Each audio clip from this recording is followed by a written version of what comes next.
네, 오늘 본문 말씀은 예수님께서 12제자를 부르시고 또 그들에게 권능을 주시며 또 그들을 이스라엘 집에 잃어버린 양들에게로 파송하는 내용을 담고 있는데요. 네, 이 말씀의 개관을 잠깐 해보면 앞서 갈릴리 호수에서 4명의 어부와 또 세리 마태를 부르신 예수님께서는 이제 12제자를 부르셔서 그들에게 복음 전파의 사명을 주십니다. 마태는 오늘 12제자의 이름을 모두 나열함으로써 구약의 12지파를 대신하는 제자 공동체가 형성되었음을 알고 있는데요. 그 제자들은 예수님께서 행하신 귀신 추출과 또 질병의 치유, 그리고 약한 것을 고치는 사역을 그대로 위임을 받습니다. 또한 예수님은 제자들을 파송하시면서 사역의 대상들을 말씀해 주셨고요. 또 사역에 대한 몇 가지 지침을 알려주셨습니다. 그렇다면 오늘 본문의 그 내용의 핵심은 무엇일까요? 우리도 예수님께서 주시는 그 능력으로 천국 복음을 선포하고 약한 것을 예수 그리스도의 이름으로 치유함으로써 제자의 사역을 잘 감당하라는 것입니다. 바라기는 오늘 우리에게 주시는 이 마태복음의 말씀을 통해서 말씀으로 우리의 삶을 인도하길 원하시고 또 교훈하기를 원하시는 그 주님을 기억하며 오늘도 우리의 삶을 이끄시는 그 하나님을 경험하는 귀한 저와 여러분의 삶이 되시기를 바랍니다. 우리 마태복음 10장 1절의 말씀을 다 같이 읽겠습니다. 예수께서 그의 제자들을 부르사 더러운 귀신을 쫓아내며 모든 병과 모든 약한 것을 고치는 권능을 주시니라. 아멘. 1절부터 4절까지의 말씀과 또 8절의 말씀은 제자들에게 권능을 주시는 예수님에 관해서 이야기하고 있습니다. 예수님은 12명의 제자를 직접 찾으시고 또 선택하셨는데요. 이것을 1장 상반절에서 이렇게 표현하고 있습니다. 무엇입니까? 예수께서 그의 12제자를 부르신 것입니다. 그들을 소명 가운데 콜링하신 것입니다. 마찬가지로 오늘 주님께서 우리를 이 은혜의 자리로 함께 부르신 줄 믿습니다.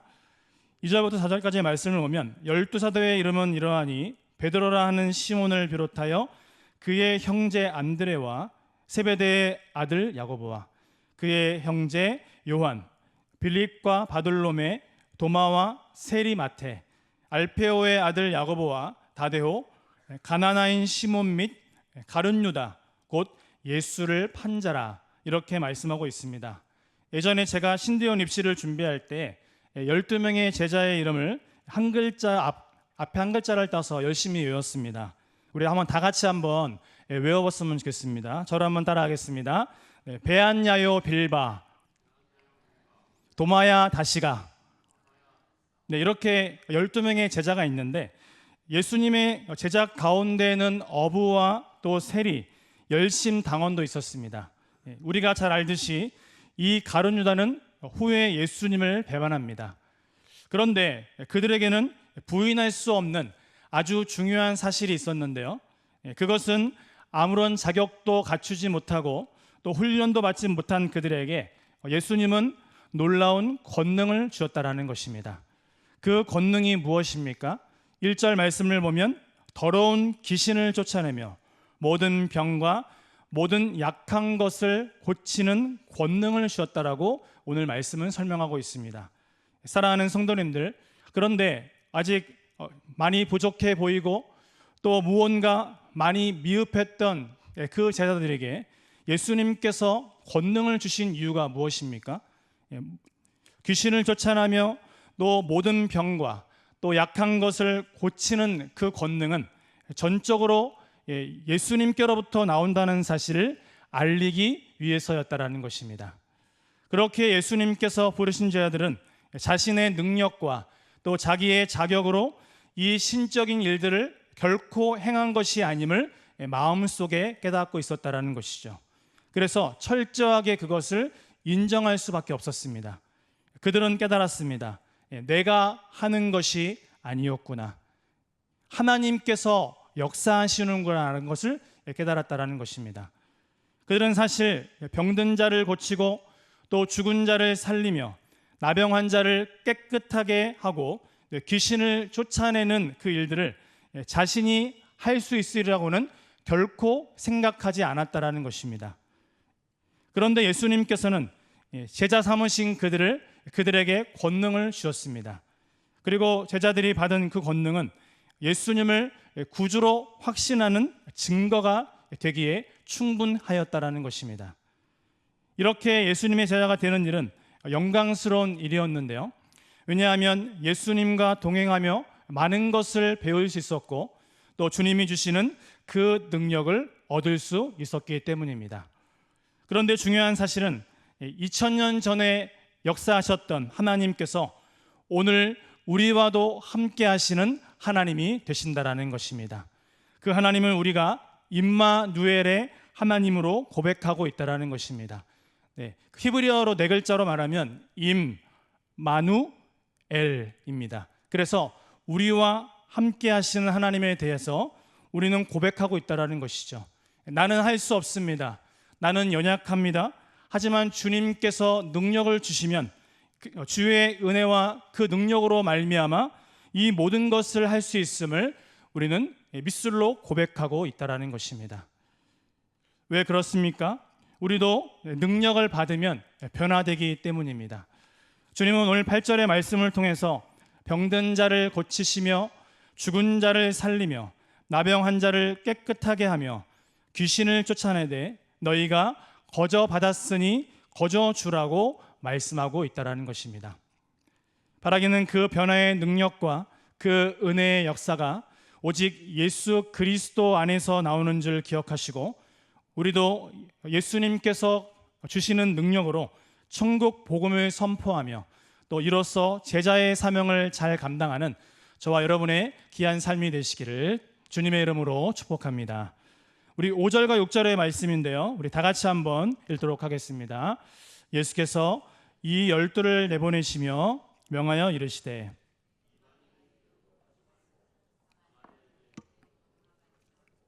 오히려 이스라엘의 집에 잃어버린 양에게로 가라.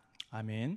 5절부터 7절까지의 말씀은 제자들에게 사명을 주시는 예수님에 관하여 말씀하고 있는데요, 예수님께서 제자들을 파송했다는 그 사실을 오늘 5절 상반절을 보면 이렇게 표현하고 있습니다. 예수께서 이 12를 내보내시며 명하여 이르시되, 그리고 그들은 7절의 말씀을 통해서 천국이 가까이 왔음을 선포하라는 사명을 받습니다. 사실 이 천국 선포는 마태복음 3장 2절에서 세례 요한이 먼저 외쳤는데요, 그것은 무엇입니까? 우리 한번 따라하겠습니다. 회개하라, 천국이 가까워했느니라. 아멘. 이 말씀 자체가 복음입니다. 이 말씀이 우리가 해야 될 전도라는 것이죠. 그래서 이 회개하라, 천국이 가까이 왔느니라 이 말씀을 통해서 또한 마태복음 4장 17절에서 예수님께서 공생애를 시작하시면서 외쳤던 말씀인데요, 이때부터 예수께서 비로소 전파하여 이르시되 회개하라, 천국이 가까이 왔느니라 하시더라, 이렇게 말씀하고 있어요. 그 선포 대상은 무엇입니까? 이스라엘 집에 잃어버린 양이었습니다. 6절을 보면 주님은 이스라엘 집에 잃어버린 양에게로 가라고 명령하십니다. 예수님은 5절의 말씀을 통해서 이방인의 길로도 가지 말고 사마리아인의 고을에도 들어가지 말라라고 명령하셨습니다. 이것을 통해 예수님은 우선적으로 먼저 이스라엘에게 복음을 전하고자 하셨다라는 것입니다. 왜냐하면 복음이 이스라엘에서부터 이방으로 퍼지기를 원하셨기 때문입니다. 결국 예수님의 구원 사역이 이스라엘에서부터 시작한 후 사마리아와 땅끝까지 퍼져가도록 하나님의 계획이 있었다라는 것입니다. 지금은 예수님이 십자가의 고난을 받고 죽으신 후에 사흘 만에 부활하시기 전이었으므로 복음이 아직 완성되기 전 단계였는데요, 그래서 메시아를 기다리는 이스라엘에게 먼저 예수님을 전파하신 것입니다. 그렇게 예수님이 베드로와 또한 야고보에게 약속하신 것처럼 제자들을 통해서 사람을 낚는 어부가 되라고 말씀하고 계십니다. 그리고 주님은 오늘 우리에게도 말씀하고 계시는데요. 나를 따라오너라. 내가 너를 사람을 낚는 어부가 되게 하리라. 아멘. 이 말씀에 반응하는 저와 여러분의 인생이 되시기를 원합니다. 이렇듯 예수님은 제자들을 부르셨고 또 그들에게 권능을 주셨으며 또 그들을 내보내십니다. 그리고 말로써 천국이 가까이 왔음을 선포하며 능력으로서 그 말이 진실임을 증명하는 것이 그들에게 주셨던 귀한 사명이었다라는 것입니다.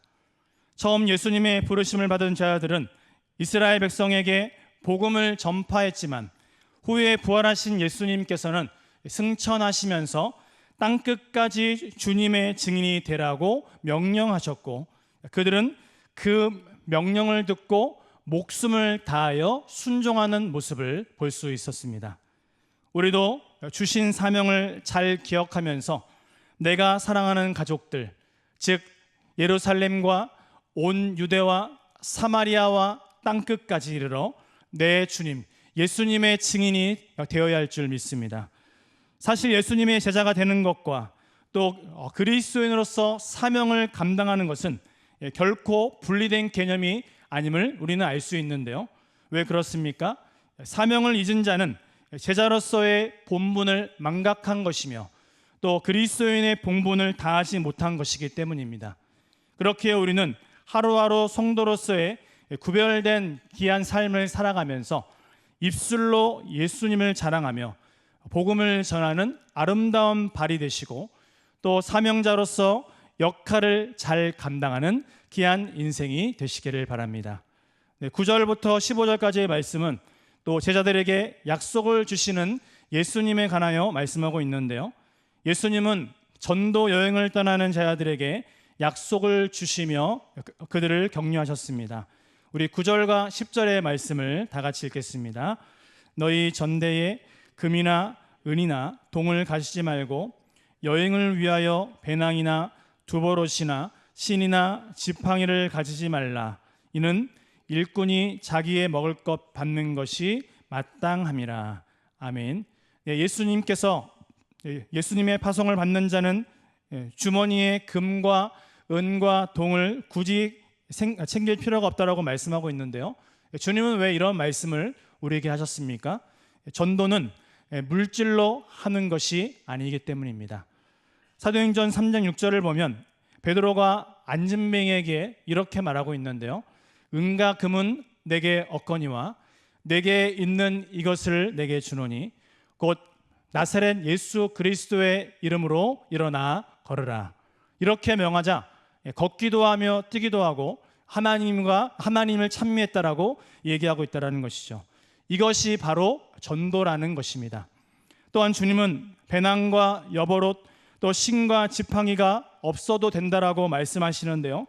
주님께서 그렇게 이야기하시는 이유가 무엇입니까? 천국을 선포하는 일꾼은 먹을 것과 잠잘 곳 그리고 그 모든 것을 공급받을 자격이 있기 때문입니다. 그래서 전도할 때에는 전도자가 자기의 생활을 염려해서는 안 된다라는 것입니다. 즉 옷과 신과 지팡이 문제는 하나님께 맡겨라. 그리하면 하나님이 이 모든 것을 다 책임져 주시겠다라고 주님께서 말씀하고 있다라는 것이죠. 또한 주님은 어떤 집이 제자들을 영접하면 그 집이 평안이 임할 것이라고 말씀하고 계시는데요. 12절 말씀을 보시면 또 그 집에 들어가면서 평안하기를 빌라라고 말하고 있습니다. 복음에 헌신된 자에게 보답할 것은 물질이 아니라는 것이죠. 평안이라는 것입니다. 평안을 빌어주는 것입니다. 평안을 너에게 주노라. 요한복음 14장 20절을 보면 평안을 너희에게 끼치노니 곧 나의 평안을 너희에게 주노라. 내가 너희에게 주는 것은 세상이 주는 것과 같지 아니하니라. 너희는 마음에 근심하지도 말고 두려워하지도 말라. 이렇게 말씀하고 있습니다. 우리 그리스도인들에게 가장 큰 축복은 마음의 평안이라는 것이죠. 이 평화가 있으면 아무리 억울한 일과 또 속상한 일이 있어도 내 마음이 흔들어 놓지 못한다라는 것입니다.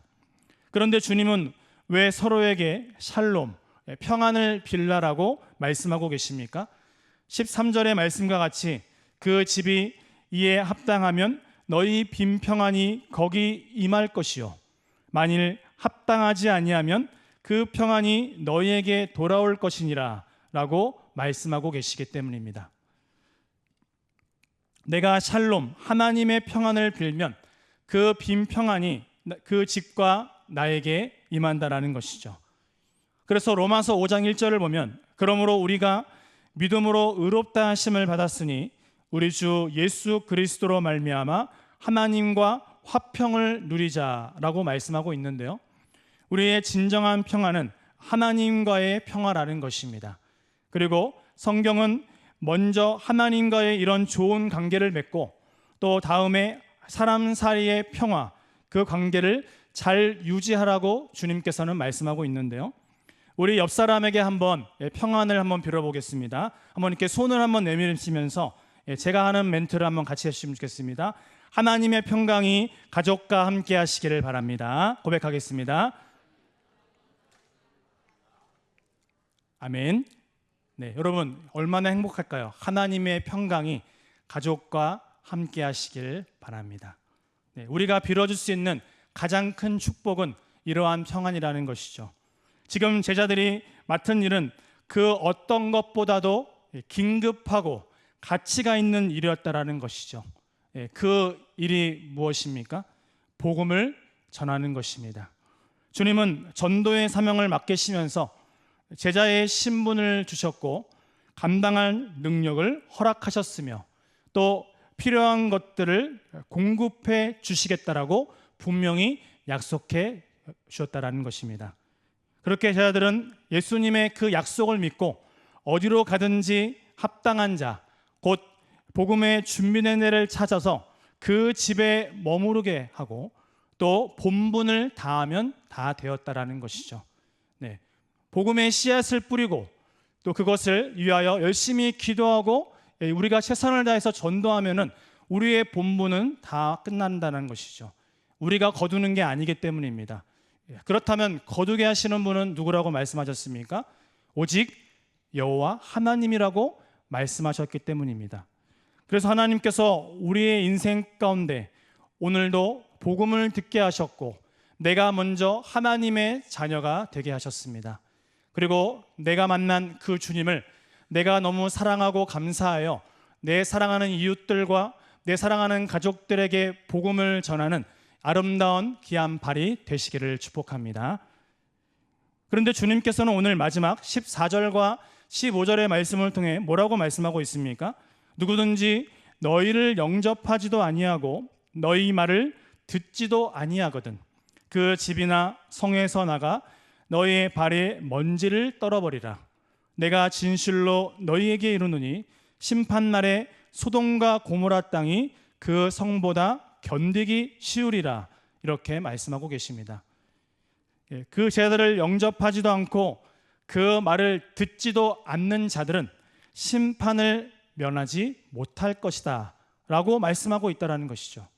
왜냐하면 예수님께서는 생명이 되시기 때문에 그 이름을 거부하는 자는 영원한 생명을 거부하는 것이며 그것은 멸망길로 가는 것이기 때문입니다. 베드로후서 3장 10절을 보면 그러나 주의 날이 도둑같이 오리니 그 날에는 하늘이 큰 소리로 떠나가고 물질이 뜨거운 물에 풀어지고 땅과 그 중에 있는 모든 일이 드러나리로다 라고 말씀하고 있습니다. 성경의 놀라운 이 말씀은 하나님의 심판이 예고 없이 도둑같이 임한다는 사실을 분명히 이야기하고 있다는 것이죠. 그래서 성경은 우리에게 무엇을 말씀하고 있습니까? 끊임없이 기도하고 깨어서 준비해야 한다라고 말씀하고 있다는 것입니다. 경건함으로 하나님의 날이 임하기를 준비해야 한다는 것이죠. 왜냐하면 주님의 재림의 날이 멀지 않았기 때문입니다. 결국 주님은 세상으로 그 제자들을 파송하시면서 먼저 권능을 주셨고 또 사명을 주심을 통해서 복음을 전파하는 자에게 필요한 것을 채워주시겠다라고 분명히 약속하셨다라는 것입니다. 그 주님을 오늘도 내일도 함께 신뢰하시기를 원합니다. 이 말씀은 무엇을 의미하고 있습니까? 내가 먹고 살 것을 다 준비한 이후에 복음을 전하는 것이 아니라 복음을 전하면서 주님의 역사하심과 또 주님께서 공급하시는 은혜를 기다리라는 것입니다. 혹시 우리의 인생이 주님께 부름받았음을 너무나 잘 알고 있지만 나중에 좀 더 내가 벌어놓은 후에 또 은퇴하면 하겠노라라고 하염없이 나에게 주신 사명과 그 소명을 미루고 있지는 않으십니까? 오늘도 부르심에 순종하면 주님이 예배해 놓으신 믿음의 동역자와 또 사명의 후원자를 만나게 하실 줄 믿습니다. 바라기는 오늘도 때를 얻든지 못 얻든지 복음을 전파하라고 말씀하신 그 하나님의 말씀의 귀를 기울이며 저 죽어가는 내 사랑하는 영혼과 또 그 사람들에게 복음을 전하시기를 간절히 바랍니다. 또한 주님이 주시는 그 능력으로 천국 복음을 선포하고 약한 것을 예수 그리스도의 이름으로 치유함으로써 제자의 사명을 온전히 잘 감당하시는 저와 귀한 성도님들의 삶이 되시기를 주님의 이름으로 축복합니다.